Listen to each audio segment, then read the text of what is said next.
तो बच्चों देखते हैं हम लोग सीबीएसई 2025 सेट सेक्शन बी का क्वेश्चन नंबर 19, 2 मार्क्स का ये क्वेश्चन है। क्वेश्चन क्या है? The ratio of intensities at maxima to minima. मतलब ये हमारा the ratio of intensities at maxima to minima in a Young's double slit experiment is 25:9। मतलब अगर रेशियो दिया गया है maximum intensity upon minimum intensity, wave optics, उसके बाद वेव ऑप्टिक्स का ये क्वेश्चन है। Calculate the ratio intensity of the interfering waves.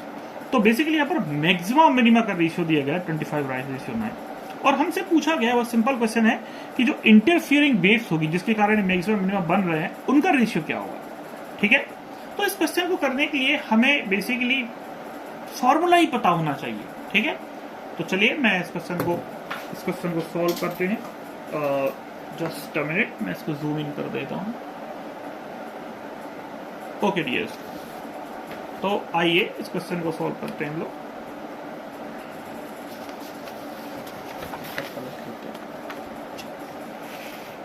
Okay, तो हमें क्वेश्चन नंबर 19 है। ये क्वेश्चन नंबर 19, क्वेश्चन नंबर 90 हमें गिवन क्या है? हमें गिवन है ratio of maximum intensity of light upon minimum intensity, that is 25/9।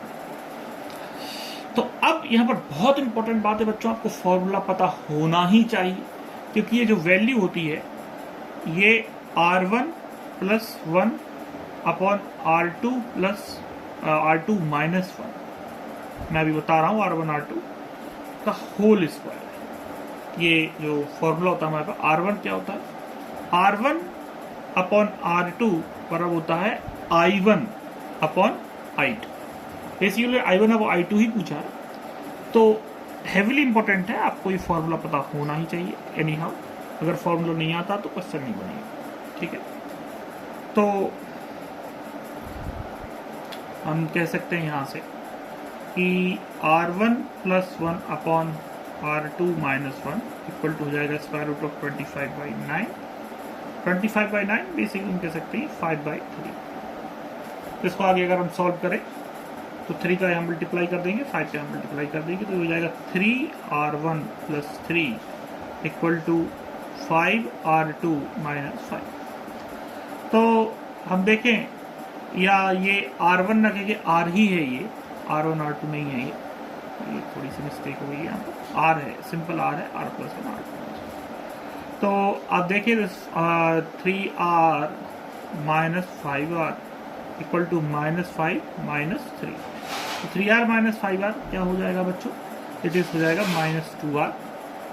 Okay, और ये -5 - 3 -8 हो जाएगा, माइनस कैंसिल, 2 4 = 8। यहाँ पर जो R की वैल्यू हो जाएगी 4, और R की वैल्यू होती है √of I1 अपॉन I2। ठीक है, तो यहाँ से हम I1 अपॉन I2 की जो वैल्यू निकालेंगे, यही उन्होंने पूछा भी है, वो हो जाएगी 60। आई होप ये क्वेश्चन आपको बच्चों समझ में आया होगा। Thank you.